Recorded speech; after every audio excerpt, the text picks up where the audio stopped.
us on the program. Quickly, I'd love you to meet my guests, starting from my immediate left here, the gentleman, Yobosa Eruge, the Public Relations Officer for the National Youth Council of Nigeria in Edo State. It's a pleasure to have you on the program. Good morning.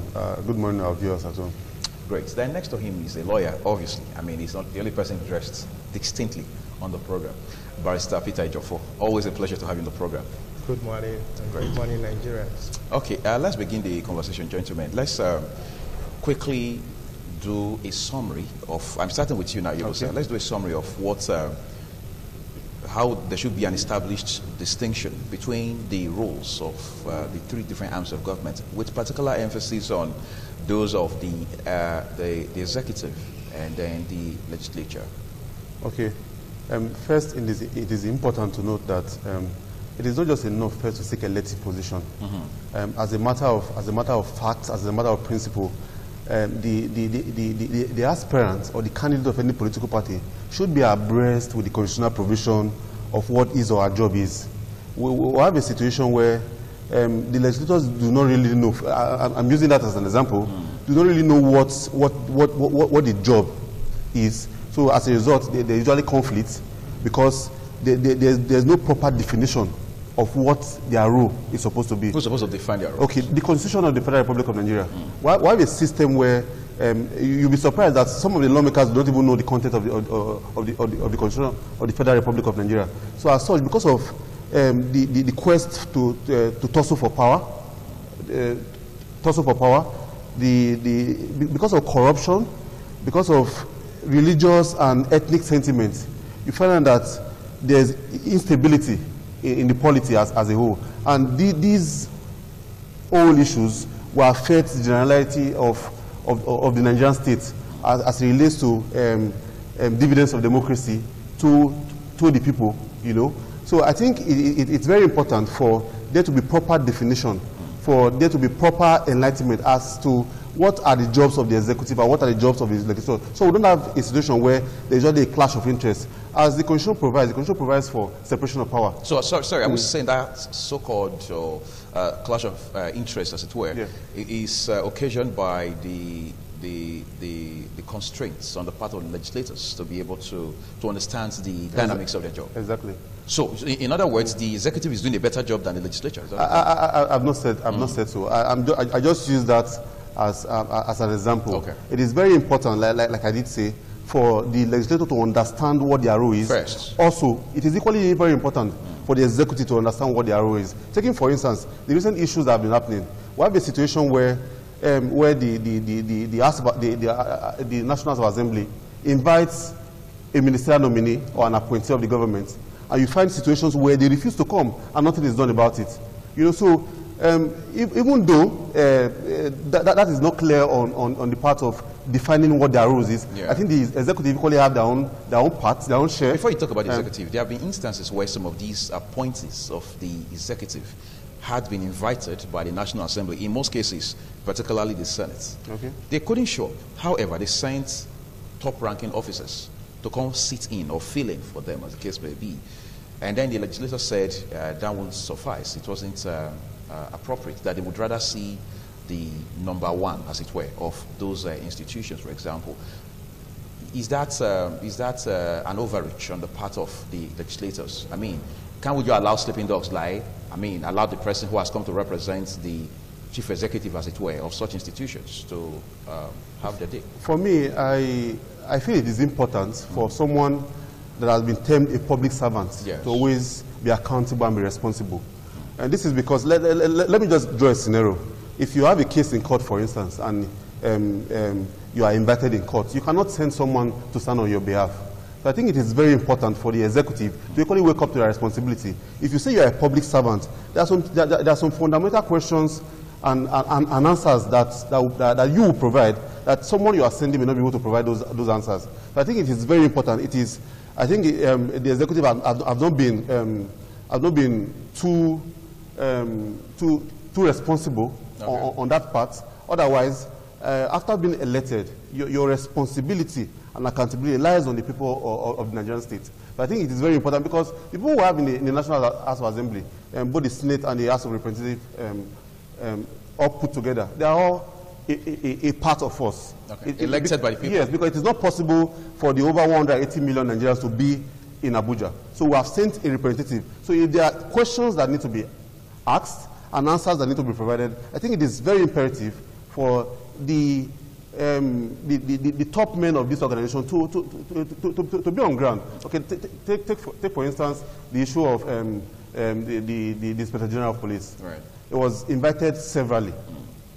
The last count was, it was invited 3 times, and he did not show up.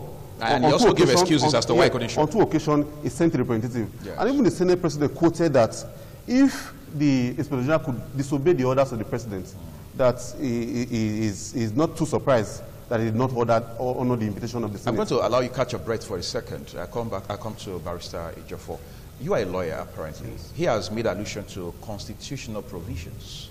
Yes. The Constitution is ultimate, as it were. It guides the activities of these 3 arms of government. In other words, all of them, including the institutions they oversee, are ideally subjected to the provisions of the Constitution. You want to take up the conversation from that point? Yes, let me take us back to history. Many years ago, we as Nigerians read in our history. It's unfortunate history is not being taught today. We read about the Benin Kingdom. By the way, we hear it's coming back now. History is coming back into the curriculum. We read about the Benin Kingdom and the historical antecedents where this place is governed. We read about the Oyo Kingdom. We read about the Oyo Mercy. In particular, let me use that as a reference. Oyo Mercy, you have the Basharu, who is more or less like the Prime Minister or the Senate President. There they have rules.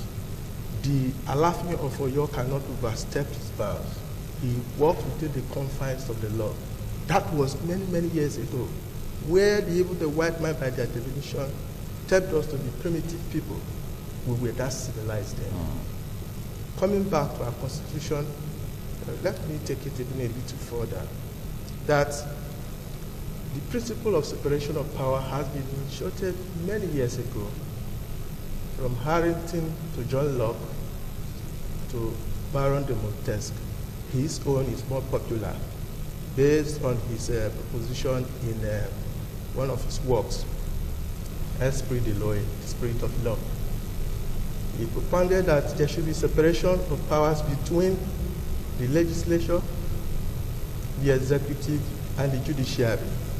At that time, he was referring to the parliament, the king, and the court.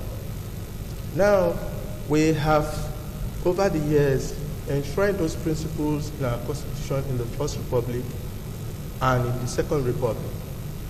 Specifically, in 1979 Constitution, Section 4, 5, and 6 refers to the powers of the legislature, their responsibility, the powers of the executive, and their responsibility, and that of judiciary. In this nascent constitution that we operate, the Constitution of the Federal Republic of Nigeria, 1999 as amended, Section 4 deals with the powers of the legislature to make laws, both state and national level. This is segments, subsections, referring to the federal legislature and the state legislatures. You also have same provision for the executives under Section 5 of the Constitution of Nigeria. We also have similar constitution, similar provisions in Section 6 for the judiciary. All these political appointees and elected officials have sworn at one point or the other to uphold the Constitution of the Federal Republic of Nigeria. The Constitution of the Federal Republic of Nigeria is a ground law. It is the living law that every Nigerian must adhere to, and nobody is above the law. I did explain to you some time ago in one of our programs that the problem with Nigeria is not with our laws. We have too many laws here. The problem is with the people who want to enforce or implement the law or interpret the law. That is where the problem lies with Nigerians. It's not the law itself. Because if you look at the Constitution of Singapore, Canada, who are also federating states like Nigeria, they don't have this problem. under the constitution in Singapore of 1965, it is a parliamentary system of government they run. And they do it seamlessly. The Prime Minister of Singapore is a member of the parliament. The President of Singapore is a member of the parliament. If you look at Canada, the same. And you come to Nigeria, we say we want to operate a federal, a presidential system of government, akin to what you have in the United States of America. But you must understand that for the separation of powers to operate more effectively, you must have some kind of fusion of powers. It is not a watertight system where you now say, this one just enforce the law, make the law. No. There are other overlaps where, for instance, the judiciary make rules of court and practice direction. That is a legislative. But it is also effective. It is a law. Where the president exercises the power of prerogative of mercy, it is only the court that can convict and sentence somebody. But the president and the governors have powers of prerogative of mercy. Right. To grant pardon. That is a judicial power. Where an appointee is forwarded, name is forwarded to the National Assembly for their screening and approval, that is an executive duty. So you find that there is a fusion of power. But the problem that really started this issue, it's been there over the years anyway. Since 1999, in this republic, it's been there. But there is a trigger. This trigger has lingered. I'm using this because it is a continuous thing. It started when the National Assembly wanted to elect their officers. That was where the problem started. You must understand that this issue is not between PDP and APC or ADC. It is within APC. So it is a big contradiction that whenever you have big parties ruling Nigeria, they have issues. Under Obasanjo, PDP itself have issues. They changed their Senate president like what you call it, just we can't even count numbers anymore. What is happening today is not a new thing. It's unfortunate that we have allowed jungle justice to become normal justice. It's painful. Let's look at something else here. Some persons have said rather than have separation of powers, we're having supremacy battle. Is that something more personal than it should actually be public service, for instance? Yeah. Let me come again. I mean, you're supposed to have separation of powers. You're supposed to have, synergy at some point where the legislature, the executive, and the parliament work together in the overall interest of the Nigerian. Rather than have a situation like that, you're not having supremacy battle, a situation where some persons have said the executive is rather trying to outdo. First and foremost, the separation of powers is horizontal and vertical. Horizontal at one point where you have the judiciary, you have the legislature, and the executive. They are co-equals. There is never one that has more power than the other. Vertical in the sense that you have states who are federating units of the country, of the nation, of the federation. They are federating units. They have their powers too. But you have even seen the friction between the federal and the states in many instances.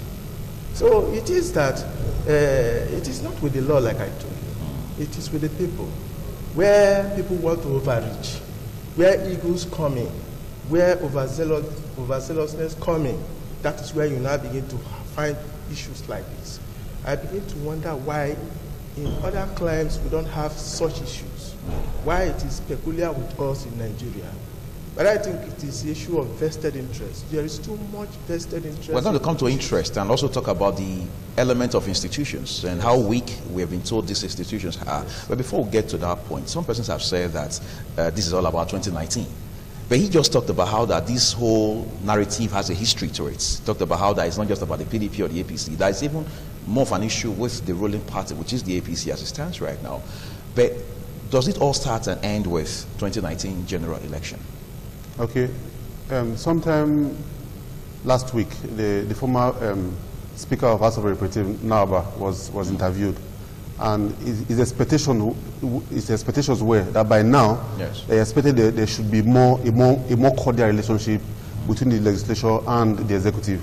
But the truth be told, you see, like he did say, the problem did not start today, because during the build-up to electing the leaders of the various houses at that level, we knew the level of politics that surfaced at that point in time. And you agree with me that 2019, the quest for who becomes the presidential candidate of the ruling party, it is also an issue that should not be overlooked, because all of these started from the leadership of the both.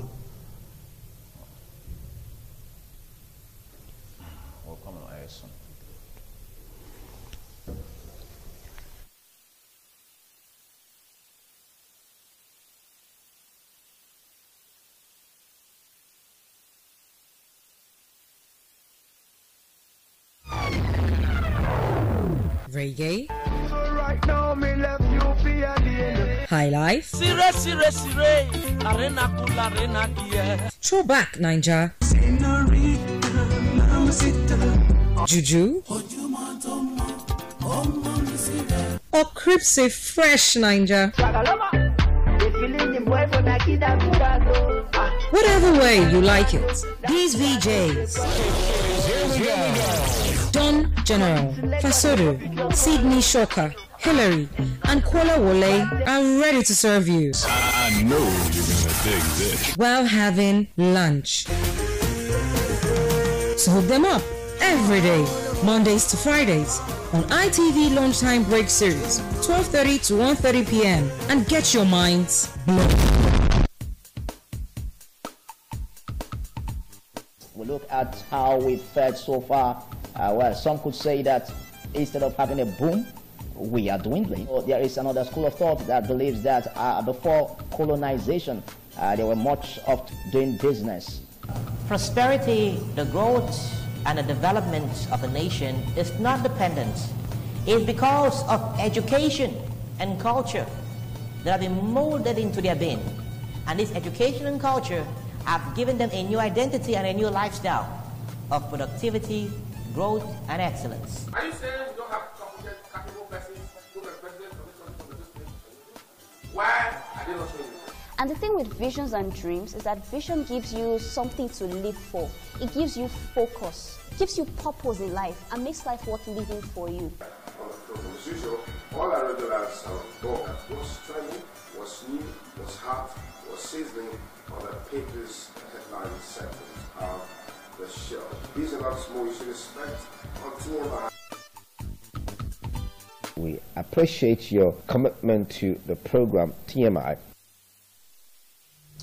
We sincerely apologize for that breaking transmission. You were making a point a while ago. You were talking about leadership TUSSLE 2019 being an issue too. I said the current happening between the executive and the legislature is not unconnected with 2019. You agree with me that we'll be reading so many articles, so many things have been happening as a build-up to the 2019 general election. So just like for those of us that are in the grassroots, there's this common saying that political sins are never forgiven. That for active politicians, once something is done, they don't forget until they find a means to pay back. To even up. So for us, considering the party's position as at when the leadership were elected at the level of the Senate and the House of Representatives, it went against the party's position as to who should become the Senate President and the Speaker of the House of Representatives. So you think that's still playing out? I see, because there's no smoke without a fire somewhere, So we must, if we must be able to treat the issue, then we must look at the foundation of this issue, where it all started from. You know, so that has still not been left out.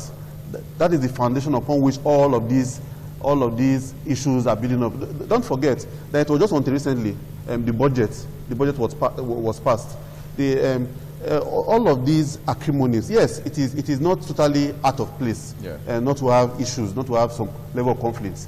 But when such conflicts occur, it is very important that the national interest, the collective interest of the entire populace becomes paramount.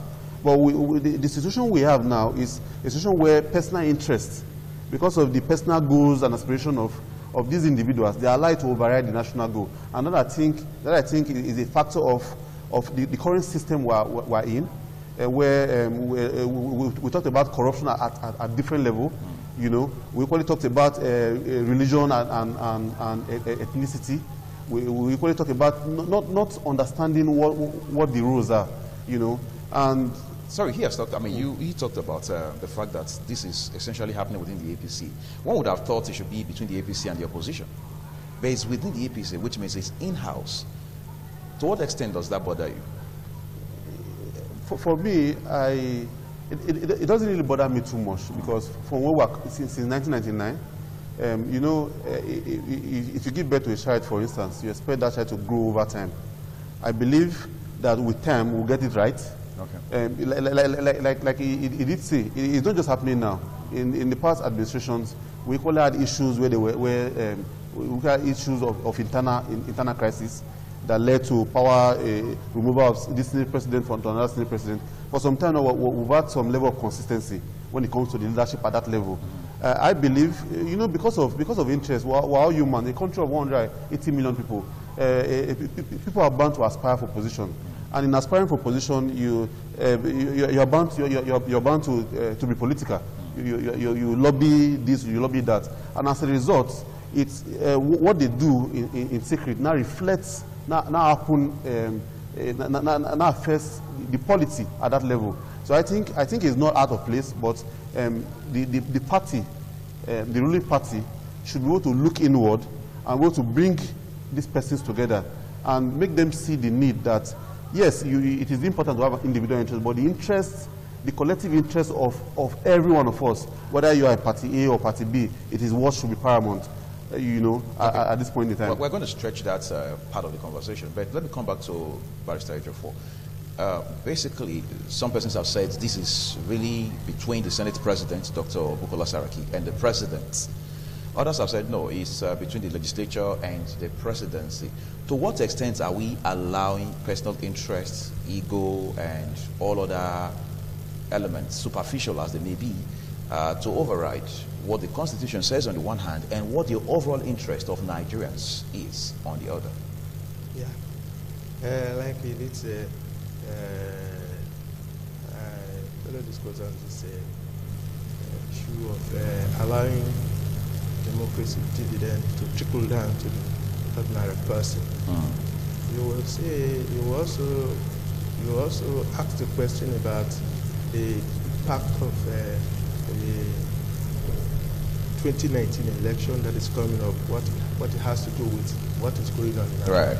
It has to do a lot, because if you see the APC congresses that they have conducted at state level and the award level, you will find out that many of them have lost out. And there is agreement, there is bitterness. And those that were schemed out were, for one reason or the other, because of this 2019. And you don't expect someone to beat somebody and you should not cry. Like Dogara, for instance, is crying blue mother. So it is with many of them. So you will find out that the internal democracy in Nigeria, parties, in political parties, is a very big issue. I will disagree a bit with the notion that we are growing. You don't share that opinion? I don't share the opinion. Where we have issues is from the beginning of 1999. Characters, people of strange characters, men of different types who have no motive to serve the people found themselves in politics. A lot of people found themselves because of the political apathy of those who would have been in the forefront to actually drive this process. properly. And now, weeding out these people is not easy. You have seen issues arising about accusation against some political stalwarts and those who are even occupying positions now relating to issue of criminalities and their followers who have been involved in so many crimes. What would make, for instance, somebody at that level to have such kind of characters around him? Even if you have not sent the person to do the crime, it's shameful. What will make somebody to come into the National Assembly and pick up the names and begin to run? At this stage, at this level of our education, is that barbaric? We need to grow up. We cannot continue to learn every day. We just have to grow up. How old is Nigeria? And how old is democracy in Nigeria? Admitted that military truncated it for quite some time, yes. But you have seen that the mentality we have has become militarized. Some persons have argued, quite frankly, that it took America over 200 years to get to where they are today. Is that a model? Yes, we can say it's a model, but not the numbers. Okay. Not the numbers, because if you are talking about 100 years, what of Singapore? How many years? 65, 1965. Nigeria is how many years older than Singapore? What of Malaysia? You talk about so many other countries that are thriving well, that are operating their constitution as it were. Why is it different in Nigeria? Is it because we have a less educated persons? I believe it is the character that found itself in politics that is giving problem. Maybe gradually they begin to weed out. That is just the truth.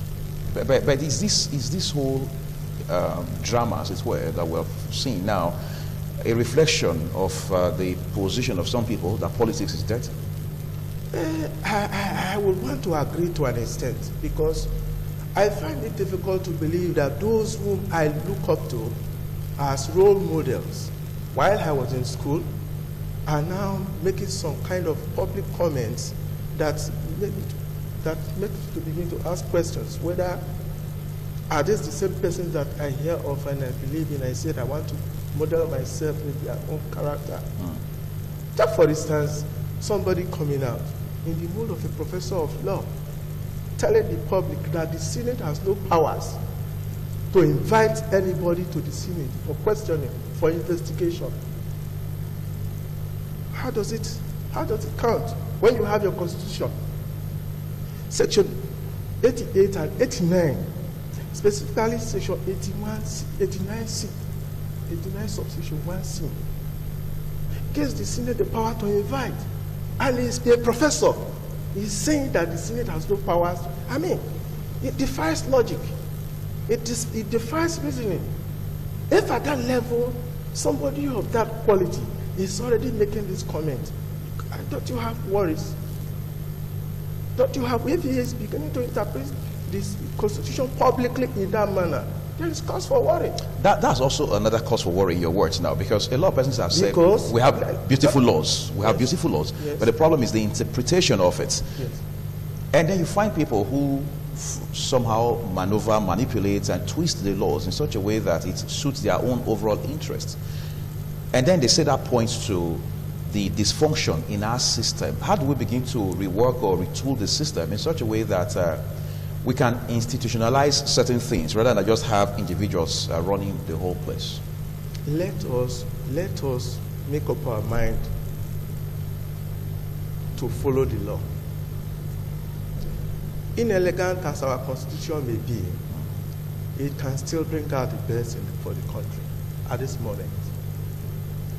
When the Attorney General of the Federation is writing to the National Assembly that the National Assembly have no powers to invite one of the executive aides, that is an abuse of power. But he must have based this position on something. Based on which constitution then? Yeah, I'm talking about section 88 and 89. Let him tell Nigerians where he derived that authority to write and tell them. That is why you see the defense of the CG of Customs who refused to appear. Babeshi, former SGF, Lawal, he refused to appear. many, even this IG. I mean, we cannot grow our institutions like this. We will talk more about institutions. We will talk more about institutions, really, because it's the crux of the matter. It's an important element in this conversation. Yes. And let's talk about what are one of the resolutions of the Senate now. They've told the president point blank that you must be responsible for the activities of your appointers, because you appointed them. Whatever they do will be ultimately attributed to you. Do you think the president is doing an effective job in terms of ensuring that his aides are subjected to the laws, as we know them? Okay, before I answer that question, I want to go back to the fact that we're still growing, we still have a growing democracy. So you believe we're making progress? Yeah, I believe we're making progress. This is because, yes, it will take us time, but we'll get there. Let's not forget, the leaders we have at the various levels, they did not come from space. We didn't get them from Ghana or from Europe. They are from amongst us. So it shows you that just a reflection of what the Nigerian society is. It tells you this is what the people you see, that the best hands we have in our various, in our family life, even in our private sector. We have a situation where even the judiciary, you know, just sometimes you go for just affidavits, and you have to do one or two things to get it done. You understand? So it's a reflection of who we are. You know, so that's a value system problem. It's a value system problem. So those people that are there at the moment, they were once with us, you know, before they joined that other part. You know, so we must begin to look inward of how to change these old issues from the families. You know, we must go back to the root, because whether you like it or not, we're still going to have other leaders elected, and we're still going to be facing the same set of problems, because we have a system that is characterized with corruption of different kinds. You find that even the university system, our small businesses, you find out a situation where even when people go for inspection, a regulatory, okay, let's take for instance, just recently, Joyce called up their strike. A regulatory agency, were you aware that NAFDAC was part of that strike? A regulatory agency that's supposed to check what comes in and goes out of the country. You know, so it tells you about the system. You know, so I think for us to be able to solve this, I don't want to believe NAFDAC as an agency was part of the strike. Yes, I guess it's the health workers. They are health workers. Yes, yes. NAFDAC. The health workers. Yes. That affected a whole set of persons. You know, I have a friend that I've been trying to get his company registered, get certification, but because of that strike, for over 1 month, there was no activity. Since we're talking about value system, now, let's talk about patriotism, because a lot of persons have said that subject is no longer convenient for discussion anymore. Patriotism is what drives most countries, including the US, for instance, including the Singapore. He had also made an allusion to. I was privileged to, in 2015, I was among 100 West Africans invited for the Young African Leadership Initiative training in Accra, Ghana. An initiative sponsored by President Barack Obama, then when he was president, in 2015. And we're there for intensive 5 weeks training. What we noticed amongst Ghanaians, let me just use that as a reference point, is that you see the normal, you see this Meshai people that says Indomie and egg and bread. You see the table painted the Ghanaian flag. What that brings to bear is that there's some level of they have some level of pride for the nation called Ghana. You know, then when we met someone that formed an NGO called Patriots Ghana, and what they do is to go around secondary schools, primary schools, to teach patriotism, you know, to tell them of the need for them to be able to defend their nation and to love the country called Ghana. So if we must bring back that into Nigeria, you find that we have a situation where the average Nigerian, you see somebody driving and you see a Ghanaian flag and an American flag right in the vehicle, a Nigerian. You know, we're not proud of the country called Nigerian, and it reflects in our daily lives. You see someone drinks pure water and throws it out of his car. If you are proud of your nation, you know, all of that must come into bear. You understand? So the whole process of trying to make the nation better, trying to make us get to where we ought to be, is a collective effort, and it must start from the nucleus, must start from the family. You know, that orientation must go back to the family, because if a child leaves that stage and goes into the society and finds himself or herself in a public office, because of that background, that poor background that is not there, that person would you wouldn't expect anything better. Then going back to the question you asked, if I don't know if you can. We talked about the fact that we talked about orientation, and then we talked about the fact that when you look at the way the country is going, you realize that there is a big problem with the system, as it were. Okay, you talked about the Senate. No, we talked about patriotism already. Yes. You said it's a part of the value system. Yes, exactly. And you talked about how that Nigerians, you have seen Nigerians who are in Nigeria, driving in Nigeria, they have Ghana and American flags in their car. You said you won't find that with a typical Ghanaian because they rather would be proud of where they come from, which is Ghana, of course. You talked about the Meshai people who would paint their table in Ghana flag colors and so on and so forth, which is what we don't do. I think essentially that answers that. But before I put another question to you. There was a question you asked initially about the Senate resolution. No, we talked about the Senate resolution saying that the president, which is President Muhammadu Buhari, must take responsibility for the actions of his appointees because they work for him, they report back to him. What would have informed that position by the Senate? Yes, because over time you've noticed that most of the appointees of the president that have been invited by the Senate all fail to turn up. All of them? Some of them. Okay. All fail to turn up. And those that even came, some Senate representative, you know, putting all many this... Many of whom were turned back. Yes, many of whom were turned back. Putting all this together, I think I support the position of the Senate because leadership is taking responsibility. It's being accountable. The President of the Federal Republic of Nigeria swore to defend the Constitution of the Federal Republic of Nigeria. And as such, it is enshrined in the Constitution for the Senate to carry out its oversight functions. So I think it is very important for the President to take responsibility, you know, and caution his appointees, because the Senate, they are a part of us. They are a reflection of every one of us. They represent the entire over 180 million Nigerians at the Senate. I think it is very important when they are invited. I think it's a call that should be obeyed. That means we have to fall back to the Constitution again, because that's the guide, as it were. But still talking about these resolutions, Barrister Ejiofor, let's look at the part where the joint session of the National Assembly also resolves to say if the President does not do the needful, they may be compelled to actually use their powers, the powers of the National Assembly, to compel the President to do certain things as required by the Constitution. Some persons have said this is a showdown now between the Presidency and the National Assembly. Are we supposed to be seeing it as a showdown or a move or an initiative to do the needful as required by the Constitution of the Federal Republic of Nigeria? The question then is, does two wrong make a right? They say it doesn't. In that case then, I would suggest to the National Assembly to tone down this issue of invitation and other things related to it.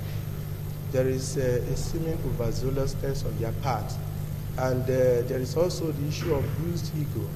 They feel that whoever is not invited, who sent a representative for a good reason, shouldn't be heard. I mean, you cannot just be inviting people at will. It must be for specific purposes and for very necessary purposes. But in fairness to the National Assembly, these purposes have always been clear. Yes, I agree. But it shouldn't be too regular, because these people to find themselves in a position where they also have other functions. Now, I want to agree with you on that point, because if you cause the National Assembly maybe to make budgetary allocations and how you disperse the money, utilize, or even exercise your powers, you are liable to also come back to the National Assembly to explain certain issues. Right. To that extent, I agree. But at another level, you also have to look at, you have to mind personal issues. You understand?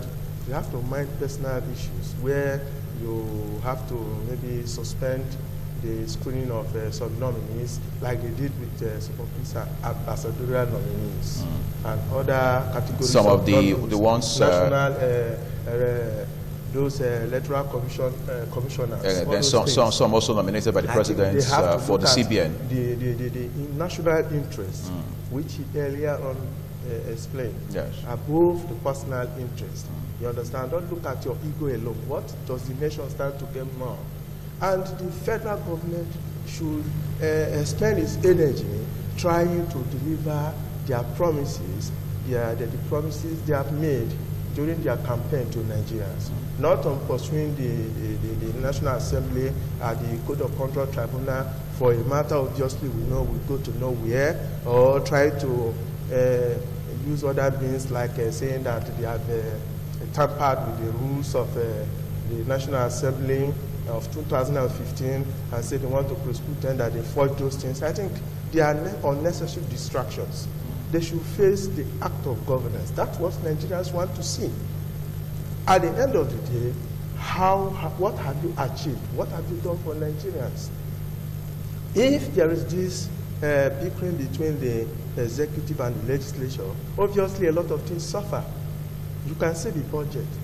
Imagine a budget that ought to have started from January. It is just now they are passing the budget and forwarding it to the president for assent. I mean, in a normal climate, this shouldn't happen. Should we now excuse this as part of our learning process? There is so much mischief among these politicians. They have so much to play around with that they don't even show the concern of the common man. We elected them. They should be concerned about our welfare. That is what we are saying. Both the executive and the legislature, you know, the difference between these other agencies with the judiciary is that it is self-regulating. Okay.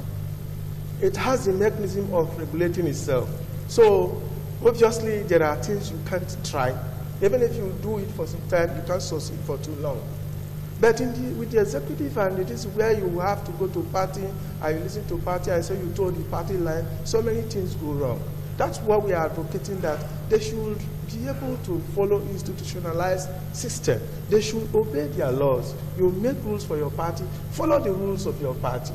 If you have standing rules of the national, follow the rules of respect the law, respect the constitution. That's all it takes to make Nigeria this development, Barrister Ejiofor, apparently brings to the table again the all-important subject of internal politics, or what some persons have called internal politicking.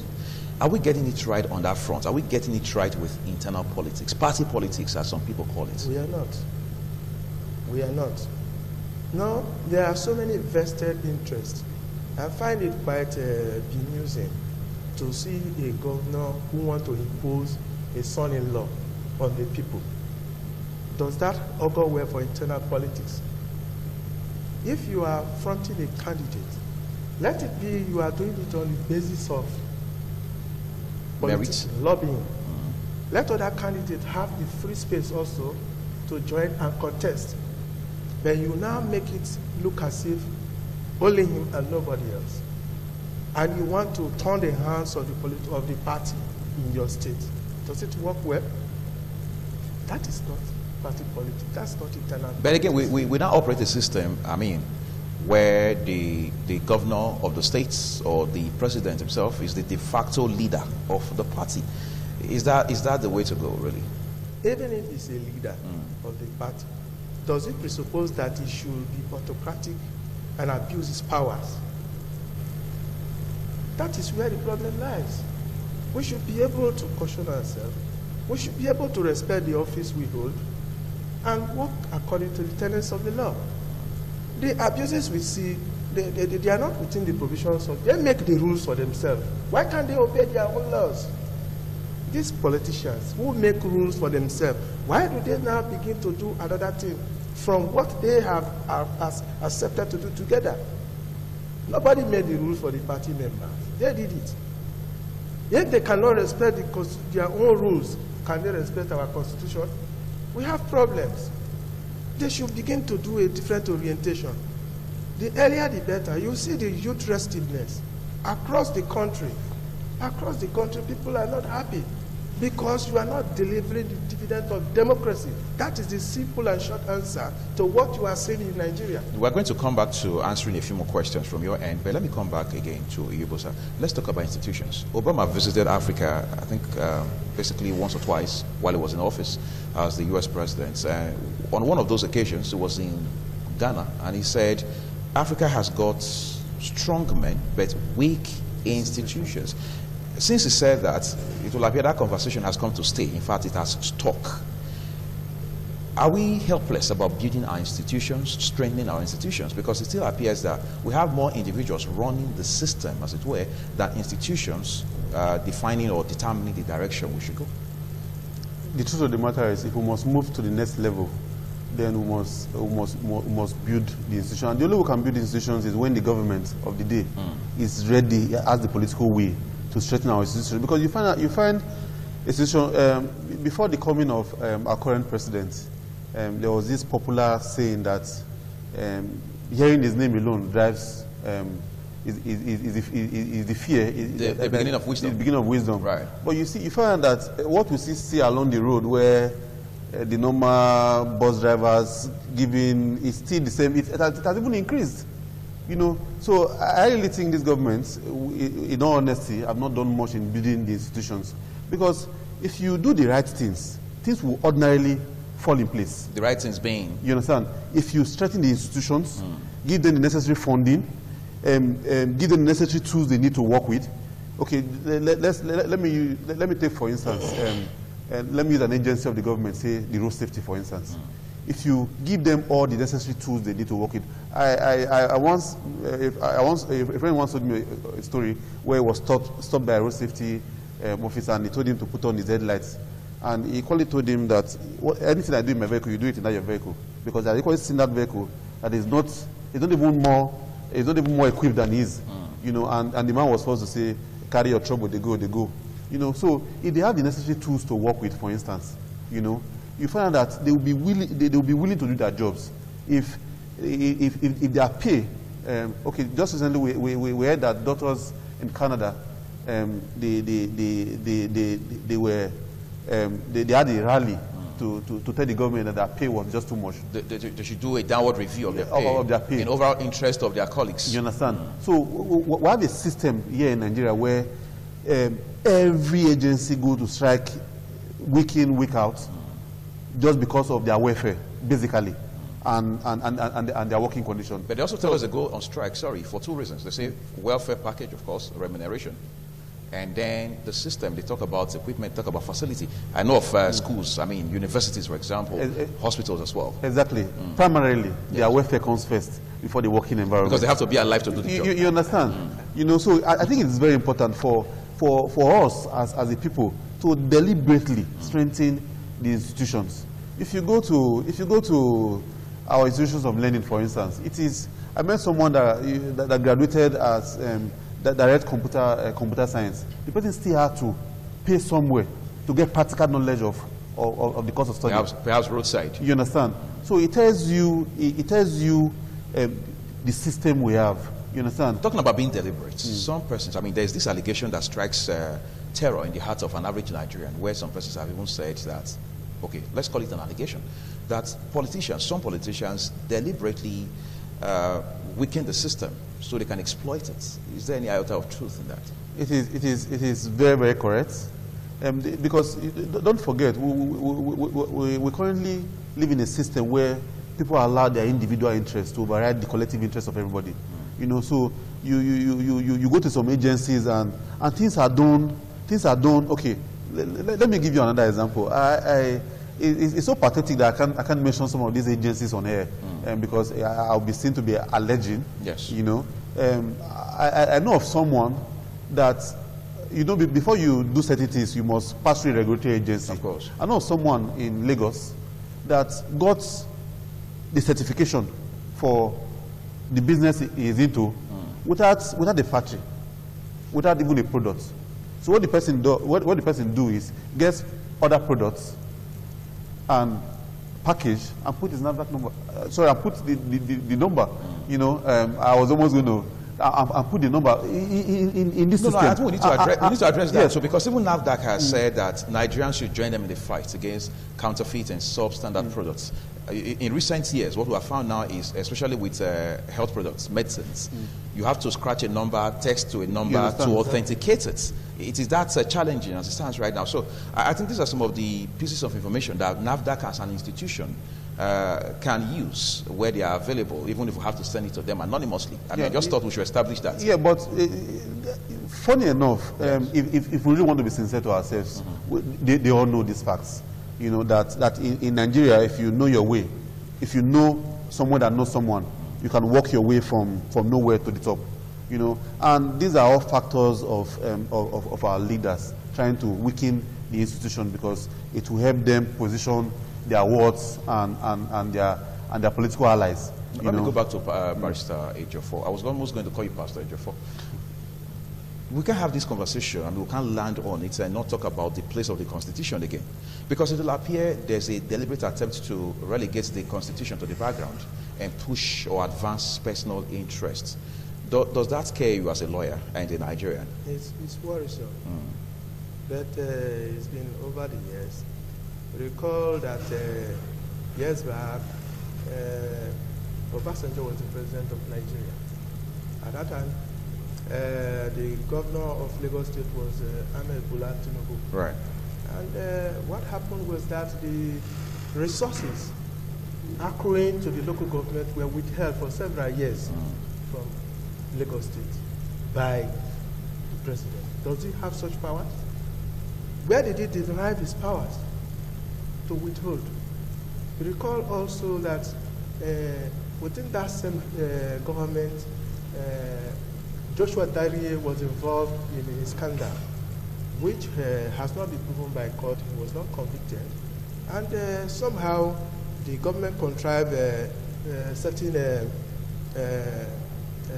decisions, and then they went ahead to declare a state of emergency in Plateau State without recourse to due process of the law and the respect of the Constitution.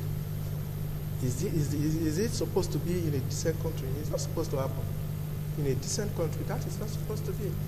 It is unfortunate that we found ourselves. That is why I'm saying that we should begin to change our mindset. What we see today in Nigeria, apart from the issue I raised about being militarized, our consciousness is not changing. We have to change consciously, make conscious effort to change for the betterment of the people. That is just the truth. Until we begin to change our conscience, we begin to question our conscience, we begin to alter things, then things will begin to move. Some persons have said that we over-politic in Nigeria. Some of us don't know exactly what that means because there's no country that has made progress significantly that does not politic. But how do we draw a line between politicking and over-politicking? Yes. Where you relegate issue of governance to the background and do more politicking, that's over-politics. Issue of governance should be paramount to those who have been elected. Once you are elected, your duty to the people is to govern and deliver on your promises. That is the truth. When you now begin to engage in politics as we see it today in Nigeria, there's a problem. The people suffer. Yeah, you have restiveness here and there. Imagine Nigeria, how many people graduate every year from the universities? What is the provision of the federal government and the state government of Nigeria to provide either jobs or one thing or the other, vocational training for these persons, apart from National Youth Service? And how many people are captured under the National Youth Service Corps anyway? Those are the things. That's how a government plan. But when you dissipate on your energy on fighting yourself, stealing the mails in the National Assembly and inviting the IG, he will not come, he will come, and you begin to run up and down and bringing other forms of allegation among yourself, you don't spend ample time governing the people. Ibu, sir, there's a position too that calls for action, that Nigerians essentially or generally do not follow with government, do not take government to account. They are relaxed, so they say. Are Nigerians actually relaxed about governance? Very, very relaxed. And this is because when you are not abreast with the laws of the land, we just feel, for some of us, it is, and let us vote them. After 4 years, they will come back again. We do not even know that at every given point in time, they are accountable to us. You know, the Constitution provides for constant consultation You know, because they represent us, you can't take decisions on behalf of us without consulting. Right. And that's why sometimes you hear some public hearing, and you hear some town hall meetings, all arranged because we don't ask questions. What the average Nigerian, let me use the youth and the women because they are most vulnerable. What they care about is what will enter their pockets. So when the politician comes, all they care about is, you know, is to hear the politician and get something in turn. We have never ever, even though we do, but the percentage of those that are conscious of these facts is uncomparable when compared to the entire strength of the population. So we oftentimes we don't ask our representative, our political office holders, how far are they governing? How far are they keeping to their promises? But is that not also because a lot of us do not understand the issues really? Because you cannot address the issues. I mean, you cannot address or engage politicians or those who hold positions, elected positions in particular, over issues you yourself do not understand in the first place. Isn't that a reason to? That's why for some of us, what we do is to create this orientation amongst. We need to talk about orientation, quite frankly. We will. Just after this break, we're going to start with the issue of orientation when we return from this short break. TMI, every opinion counts. We appreciate you staying with us on TMI this Thursday. Yibose, you were talking about orientation just a while ago. You want to see that conversation through? Okay, it is important to put on records that at the National Youth Council of Nigeria Edo State chapter, where I'm the police secretary, we are doing a lot to reorientate the youths about what their responsibility should be in terms of asking questions, because it is not only important for candidate aspirants to come during this, because now they'll start coming to seek for vote. It's equally very, very important as young people to also ask them critical questions about their background, about what they are going to offer, and to equally hold them accountable when they get into office. That I think it is key. Even both at the family level, we all need to be part of it. Even now religious homes, our worship centers, our various societies, our various organizations where we belong to, we must send this message and we must send it right, so that our people become, the elected officers become accountable when they get into office. Barrister, before you want to quickly add to that as we wind up on the program. Yes. Enlightenment orientation is the key. Hitherto, we used to have a situation where the Electoral Commission used to come out and enlighten people as to how to vote, how to cast their vote, and so many things, or about the electoral procedure. You will see their representatives coming on air and even in the print to talk about their programs and even their constraints. Yes. And Nigerians appreciate them. It appears that there is a law in that direction. The National Orientation Agency used to enlighten people and organize seminars of that nature. That we are not seeing much anymore. We don't even hear much about the National Orientation Agency much as we used to do. They have to be up and doing. It goes to the issue we are talking about, institutions. Then the youth of the nation, they are the powerhouse of the nation. You cannot do anything without them. I think institutions should sensitize them on the need to vote wisely, not only voting wisely, but also engage, try to discourage them from engaging in practices that are harmful, criminal. You know, those are the things I want to see in place. People should vote their choice. I would want to digress a bit by saying that Nigerians, even the ones in the market, are very, very enlightened. It is to say that Nigerians don't know things. They know. Even the market woman knows. They know a lot of things, and they know they who wear the shoes, know where it pinches. So they know how the economy is affecting them. They are not making sales. They keep complaining about patronage. It has to do with the economy. If you drive the economy, you face governance and drive the economy, the nation will be booming. So that is the area I want the government to also listen, and also the agencies, they should be empowered. It is not just about telling them to do it, it's also a question of empowering them. We used to remember MAPSA and so many other programs. And that was even in military era. Yes, that was even in military era. It's surprising that at this nascent democracy now, we don't see much of that, which we should be seeing. People should know their rights. I just want to ask you this before we tie it up totally on the program today. For 30 seconds, do you think, since we are saying now that the strife, as it were, between the executive and the National Assembly also has to do with the 2019 general election, do you think beyond the election, this whole smoke would have died down? What we see normally is for the first 2 years or so, the first 1 year and a half, there is a law in politicking, and then they try to put things in place. And you know, within that space, we talk about appointments, and then maybe dissolving boards and all. By the time they sit down, they begin again to think about the next election. I think the distraction is unnecessary. That is why people are advocating that we should look at the Constitution once again and see if we can be able to make amendments in that direction and give somebody one term and once and for all. We want. Before that happens, I mean, we're hoping that happens soon, and we're hoping it happens in the overall interest of Nigeria, not driven by selfish and ethnic interests, as we have seen in most cases.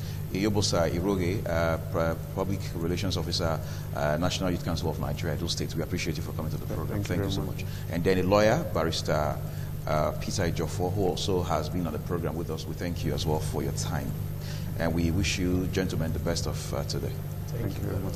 And that'll be our program for today, Thursday. I'm Uyad Mofwegwe. We appreciate you for spending part of your morning with us, and we believe you will enjoy the rest of it.